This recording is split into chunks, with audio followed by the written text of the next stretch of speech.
Hey everyone, welcome to the Strength Inc. podcast. We are going to continue our series on the Enneagram here. I love this subject.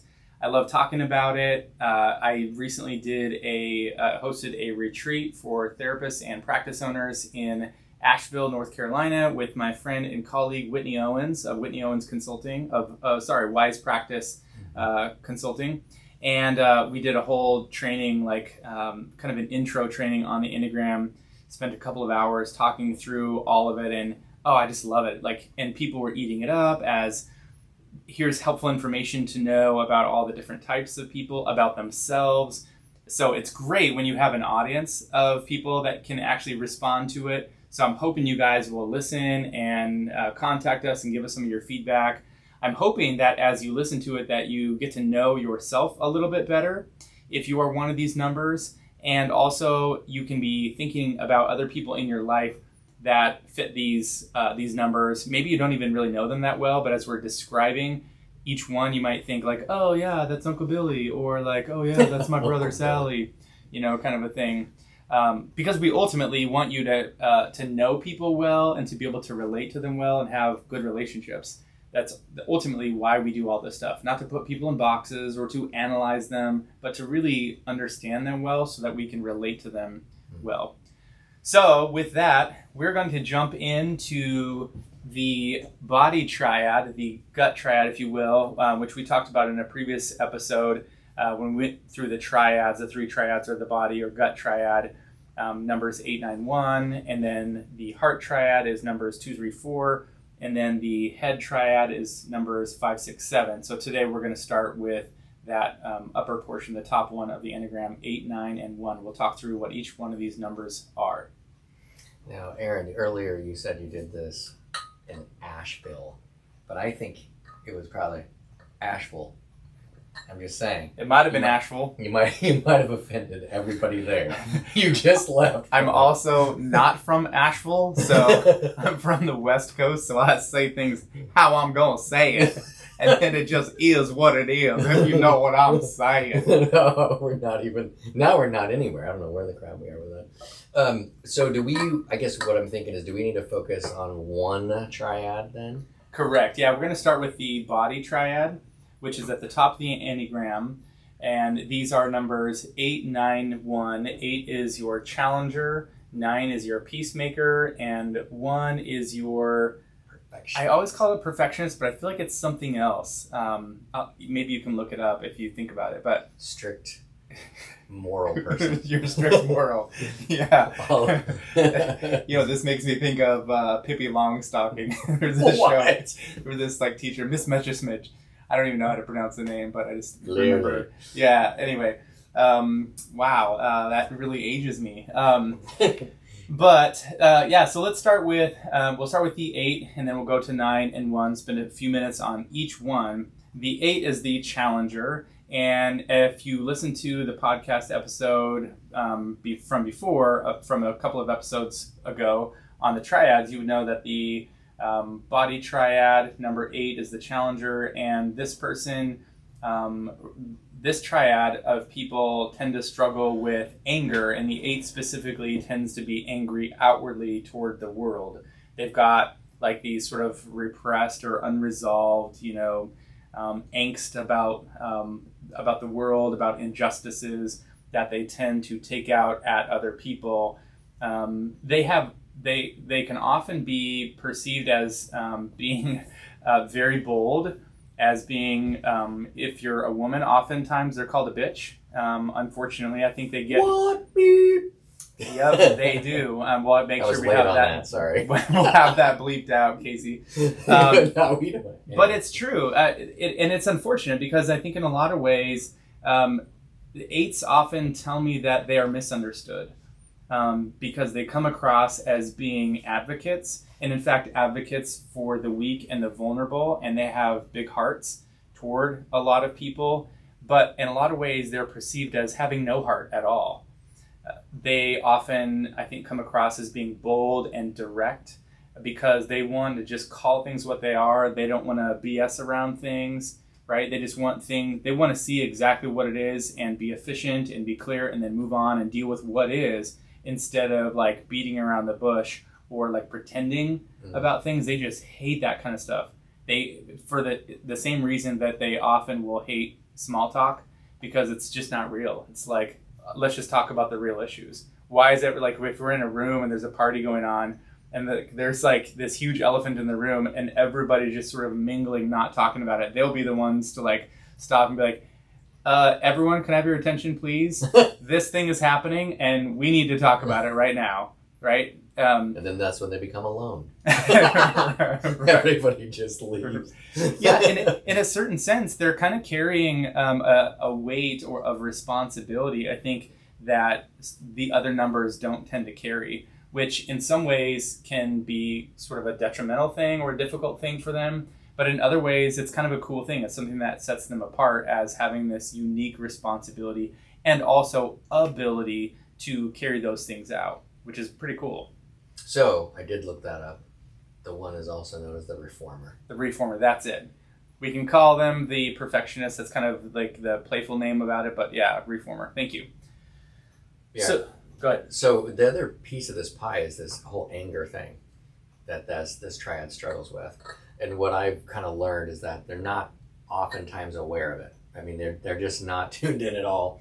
So they are operating from that energy of anger, right? Because maybe injustice, boundaries being crossed, expectations not being met, and the other people are interpreting them as angry. Yeah, I would say actually the 8s that I have worked with often do know that they're angry. Like I can think of one guy specifically, he's always getting in fights on the basketball court. And like he clearly knows he's got a bunch of aggression. But what that is like he's so passionate about whatever is happening and then there's a certain level of intensity that goes with 8s as well. If you think about like each one of these numbers also has sort of a specific struggle, and lust is the struggle of the 8, which essentially is like there's a certain like passion or intensity that can be misdirected or misguided. But when it's like advocacy or protection for the weak or the vulnerable, that can be a really good thing, right? So they definitely, I think the 8s often do, they have a lot of awareness about their anger or their aggression. And I think good healthy 8s use that for a good purpose, and they know how to channel it, like doing specific workouts or moving their bodies in certain ways to channel that energy in healthy ways. I think that maybe the other side of the coin is that I'm thinking of a couple people that the intensity that they have, they would never say that they were angry. But the people on the other side are like, whoa, bro, you're like, what's going on? You're like, this is like irritable. It means you could probably still use the word passion, but other people might interpret it different. And I'm just thinking of the awareness issue. I have an 8 to go. You could be coming off maybe more than you think you're coming off and down the old anger train. Right. Just 2 quick things that I'll say more about the 8, and then we'll move on to the 9 to keep this rolling here. One is that 8s often find themselves in leadership roles because they can make good leaders, because they will recognize that somebody needs to take charge and they have no problem stepping into that.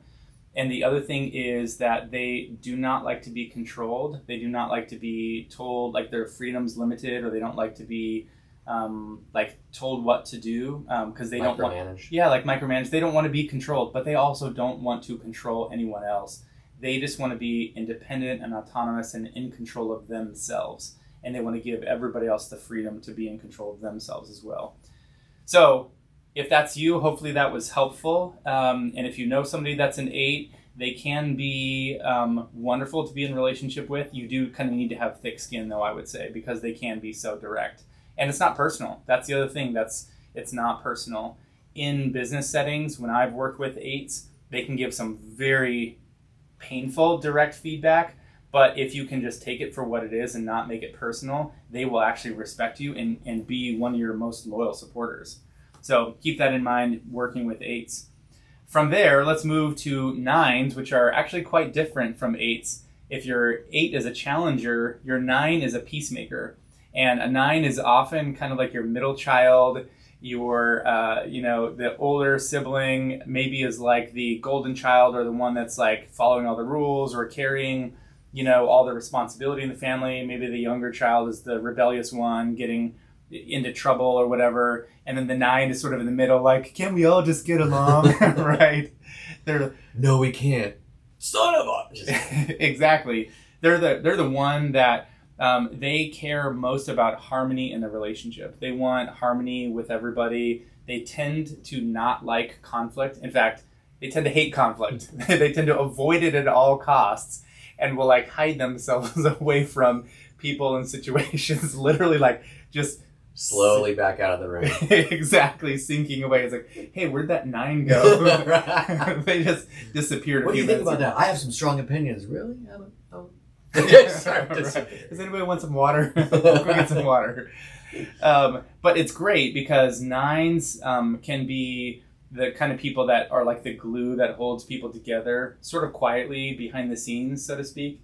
They can certainly be leaders, but they may not necessarily be on the front lines of that because they don't necessarily like to be in the spotlight, leading things and in control of things, because it can sort of create a lot of conflict. They may tend to be people who have great relationships. They've got a lot of connections and supports in their lives. And if you remember, in talking about anger, the 8s were angry outwardly, the 9s are angry inwardly at themselves. The 9s would be, I don't know I'm angry until I do.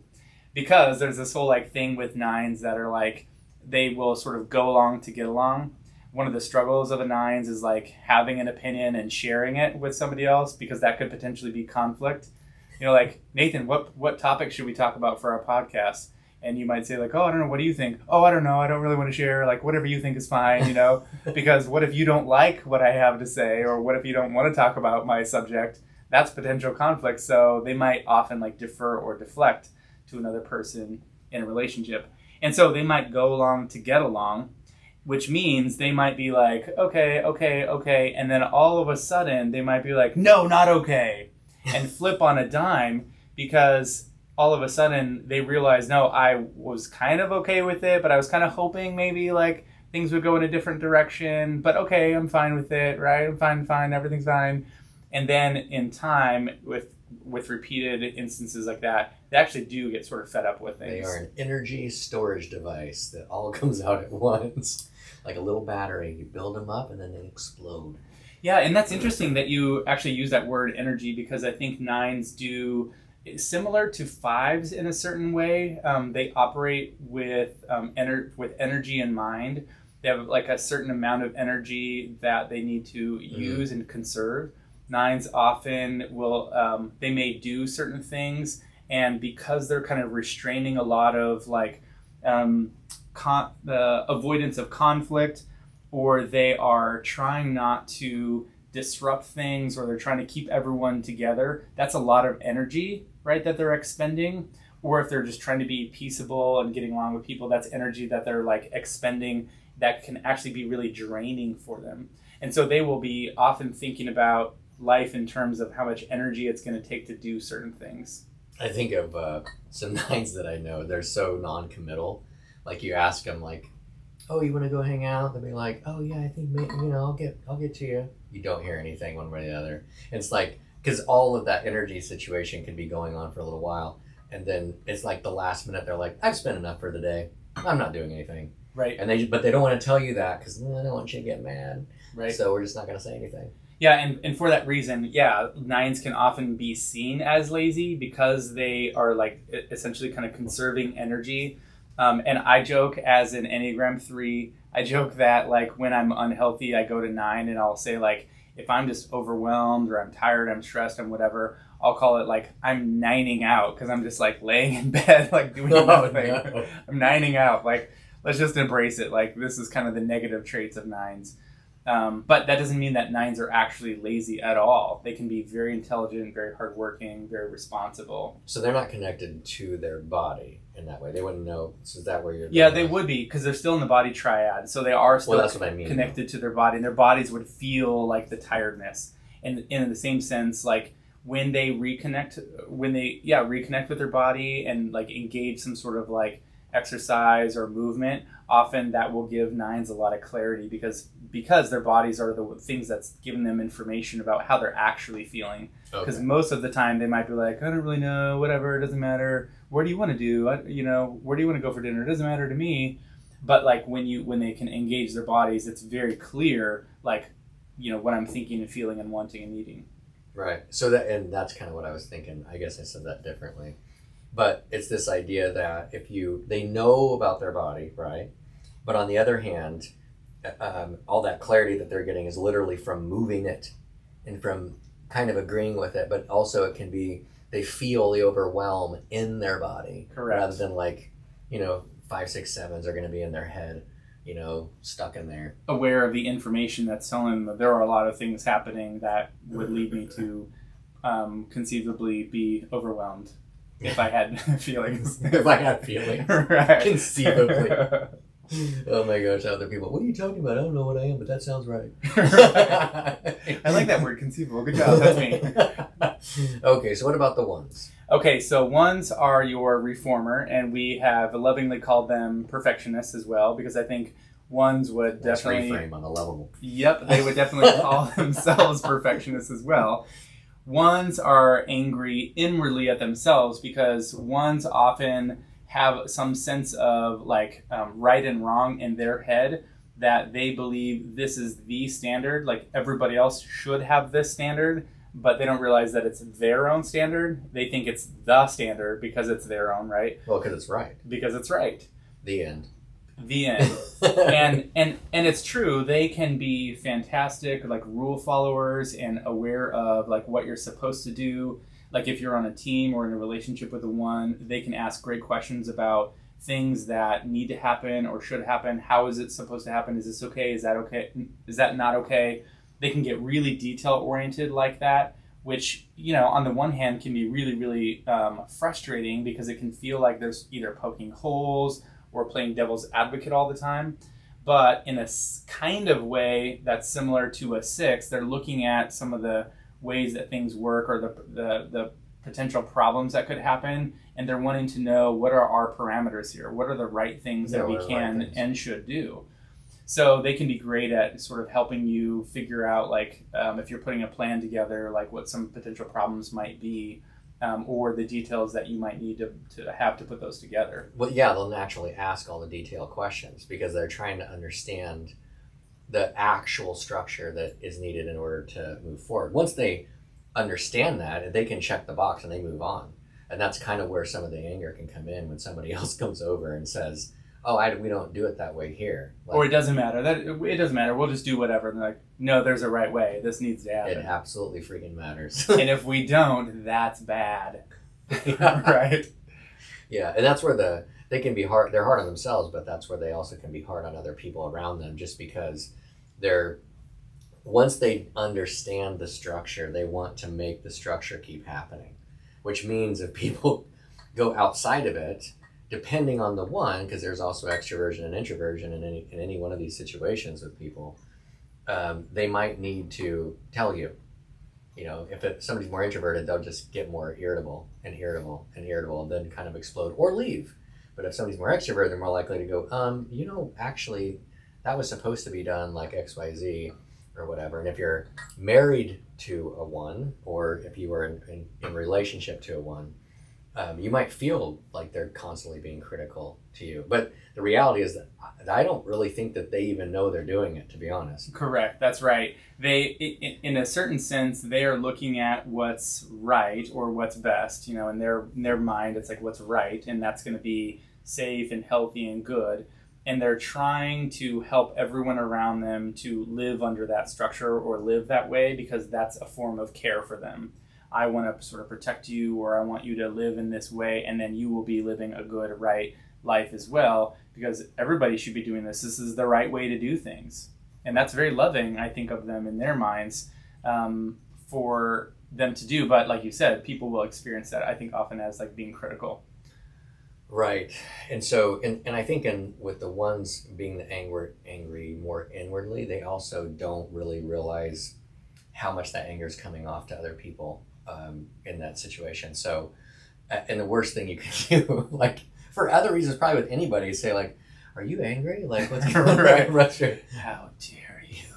I am now, and it's your fault. Right. Exactly. Yeah, it's because you highlight something that is there, they automatically become aware of it. And also, they didn't need to do that. They were fine until that just happened. Right. And they can have, just as we close out here, they can have a hard time, I think, really being honest with themselves about what's really going on, have a hard time like admitting mistakes or admitting fault and forgive. Yeah, they can tend to hold on to things because if there was a right standard and I didn't live up to it, that's really hard. They don't want to see them. Yeah, they don't want to see themselves that way, and they certainly don't want other people to see them that way. And if you have done something that was wrong, it's like, well, you did that wrong. You weren't supposed to do that. And they have a hard time getting over. There are multiple ways that people can do things, not just one right way. Just like music, right? Like people can cover a song and cover it differently and differently and differently, and all those can be wonderful in different ways. You might just prefer one over the other. But then also, if you have committed a wrong, they have a hard time letting it go and seeing that things can still go on and be okay, and you can forgive even though that wrong has been transgressed. So, the body triad. So, the anger inwardly is the one. Inwardly is the one, yep. Okay, and then, isn't inwardly also the 9? No, the 9s don't know they're angry. Okay, and then? And then outwardly would be the 8s, the challenger. All right. Well, folks, we hope that's been helpful. Have a great day, little campers. Oh, my Lanta.